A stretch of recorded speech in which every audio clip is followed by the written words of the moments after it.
Bueno, nuevo bloque en Región Norte, lo habíamos anunciado, está con nosotros Facundo Manes, lo que ilustra sin duda nuestro programa. Gracias por venir, ¿cómo va? Gracias, Mariano, un placer estar acá. ¿Bien? Bien. A ver, contame, el cerebro argentino, ¿no? Yo recién te era muy sincero, todavía no lo terminé. Por acá tenemos, lo tapo para no hacerle publicidad a una obra de teatro que tenía el señalador. Por acá lo tenemos, Facundo Manes, el cerebro argentino. ¿Y qué descubriste del cerebro argentino ahora? Bueno, el libro anterior, Usar el cerebro, que penetró mucho en la sociedad, contaba a la gente que no es especialista lo que sabe la ciencia de cómo funciona la mente, cómo percibimos la realidad, cómo memorizamos, cómo tomamos decisiones. Este libro habla más de cómo los demás influyen en nosotros, cómo funcionamos colectivamente, cómo la historia de la sociedad en la cual vivimos, el contexto, cómo la cultura moldea el cerebro. Y, digamos, a diferencia del libro anterior, donde el lector, espero que se fascinaba, pero era más pasivo, porque era absorber los datos fascinantes de la ciencia, en este el lector tiene una mayor actividad, porque nosotros decimos, sabemos desde la ciencia que la cultura, la gente que nos rodea, nuestros vecinos, influyen en la manera que sentimos, pensamos y decidimos. Bueno, pensemos juntos qué sesgos o qué esquemas mentales tenemos como cultura en Argentina. Sugerimos alguna, pero vos podés discutirme, decir, mirá, no, Facundo, no estoy de acuerdo. En esto el lector es mucho más activo. Alguno es que, por ejemplo, nos cuesta mucho ponernos de acuerdo en política de Estado a largo plazo. Estamos muy metidos en la coyuntura. Puede ser por las crisis. En eso no tenemos un oráculo, una verdad. Lo que sí sabemos es que la ciencia muestra que las historias y los demás influyen en cómo seteamos nuestros esquemas y sesgos mentales. Otro sesgo argentino podría ser la viveza criolla. La viveza criolla para mí es algo que no tenemos que estar tan orgullosos, porque es como estar en la Panamericana, alguien sale de la Panamericana, molesta a todos los que están atascados y están esperando pacientemente y respetando la ley, puede lesionar a alguien y luego cuando se quiere meter también va a molestar a los que respetaron la ley. Y muchas veces los argentinos reivindicamos la viveza. ¿Y por qué? ¿Por qué en esa parte celebramos esto? Bueno, eso es un poco un sesgo, hay que cambiar. Eso hay que cambiar. Yo creo que nosotros vamos a ser vivos, debería vivirse criolla cuando no haya más pobreza en este país, cuando tengamos política de Estado inclusiva, cuando hagamos una revolución del conocimiento, cuando los chicos en la secundaria sepan leer un texto complejo, cuando no haya pobres, bueno, para mí la viveza criolla, en cierta manera, la viveza criolla es parte del problema y muchas veces la valorizamos y tenemos que cambiar. Yo no estoy preocupado en investigarlo, harán otros sociólogos. Sí, seguro. ¿Por qué surgió eso? Yo lo que digo es, si seguimos así, no vamos a salir. Por más que, imagínate, Mariano, que venga un mago a la Argentina y nos dé la infraestructura. Dice, bueno, la infraestructura de Suecia. Tenemos los puentes de Suecia, los puertos de Suecia. No hay más villas, viviendas dignas, ojalá, nos solucione la inflación, nos solucione todos los problemas coyunturales. Si nosotros seguimos viendo como piensa el 30% de los chicos hoy en Argentina, por lo menos en la zona de Buenos Aires, el conurbano, que el ascenso social es por el acomodo y la corrupción, si seguimos ¿Cómo es ese número? ¿El 30%? Más o menos un estudio de la Universidad de Palermo, que el 25-30% de los chicos en el conurbano, en Buenos Aires, piensan que el ascenso social en este país se ocurre por el acomodo y la corrupción. Entonces, por más que el mago lo solucione de todos los problemas, si nosotros no cambiamos los sesgos, en unos años vamos a destruir todo lo que nos dio el mago. O sea, no es solamente hay que tener soluciones materiales, pero además hay que cambiar algunos sesgos. Ahora, ¿cómo hacemos ese cambio? ¿Es personal? ¿Es cultural? Es cultural en parte. En el libro ponemos un ejemplo que se llama el juego del bien común. Y hay 10 personas. Hay un administrador, vos sos el administrador y tenés 10 participantes y vos le decís a los participantes, le voy a dar 100 pesos a cada uno y van a poner lo que ustedes quieran en un pozo secreto, que yo voy a saber. Y yo voy a duplicar, pero el resto no va a saber. Y después yo voy a duplicar lo que pone cada uno y después lo repartimos entre todos. Juego del bien común. Entonces la mayoría empieza a decir, bueno, me dan 100 pesos, pongo los 100 pesos porque el administrador me da 100 pesos más, me va a duplicar. Pero hay uno o dos que dicen, no. El vivo. ¿Para qué voy a poner 100 pesos? Me quedo con 30, pongo 70, total los otros van a poner y voy a ganar de la repartija y de lo que me quedo para mí. Claro. Cuando los demás detectan que la repartija no es porque todos pusieron 100, sino alguno puso menos, esa conducta de uno o dos empieza a infectar al resto. Entonces, países como Dinamarca, por ejemplo, no es que tienen menos corrupción porque el cerebro es diferente. El cerebro dinamarqués es parecido al cerebro nuestro anatómicamente. Eso te escuché hace poco, que son todos parecidos, son los mismos cerebros. Claro, anatómicamente, biológicamente los cerebros son iguales.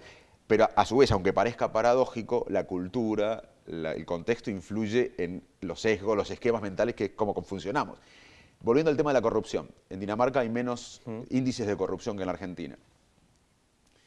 Hay conductas corruptas en abejas, en chimpancés, en hormigas. O sea que las conductas corruptas están en el dinamarqués también. Claro. Ahora, ¿por qué en Dinamarca hay menos corrupción que acá? Porque allá hay instituciones fuertes, hay sanción social, hay ley, hay castigo. Entonces, es una manera de empezar a pensar que muchas veces los problemas argentinos quizás están en el funcionamiento colectivo. Claro. Y bueno, es una manera, pensar eso es una manera de solucionar, de intentar solucionar. También los argentinos tenemos buenas cosas, somos solidarios en lo que vemos, no somos tan solidarios quizás en lo que no vemos. Pero al principio de la charla decías algo que es muy interesante. Será tal vez por las crisis, porque estamos siempre poniendo el parche y no podemos pensar a 10 años, a 20 años, como tantas veces decimos, una política de Estado que no llegue un gobierno y la derrumbe y diga esto está todo mal, empezamos todo de cero otra vez. Entonces estamos refundando la Argentina una vez tras otra.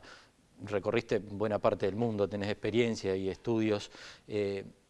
¿Y dónde está el problema de los argentinos? Digo, más allá de lo mental, cuando ves la Argentina, ¿te duele, te gusta, te genera ilusiones, te genera que puede estar mejor? Mira, yo creo que nosotros necesitamos un nuevo paradigma, un nuevo clima de época, que nos una más allá de las diferencias políticas. Nosotros, inclusive si nosotros dos, que tenemos buena onda, empezamos a revisar en una comida el pasado, vamos a tener diferencias. Claro. A los argentinos nos separa el pasado, y es normal. Y nos separa el presente, inclusive. Quizás vos tenés una opinión y yo tengo otra. Sí. Y a la sociedad nos separa el presente. Entonces, mi idea es buscar algo que nos pueda unir. Y lo que nos puede unir es el futuro. El pasado nos separa, el presente nos separa. Es importante revisar el pasado, es importante discutir el presente, pero tenemos que buscar puntos comunes para que nos unan, que son el futuro. Y un paradigma que para mí es muy importante, que no estamos discutiendo acá, es el conocimiento, que es mucho más que la educación.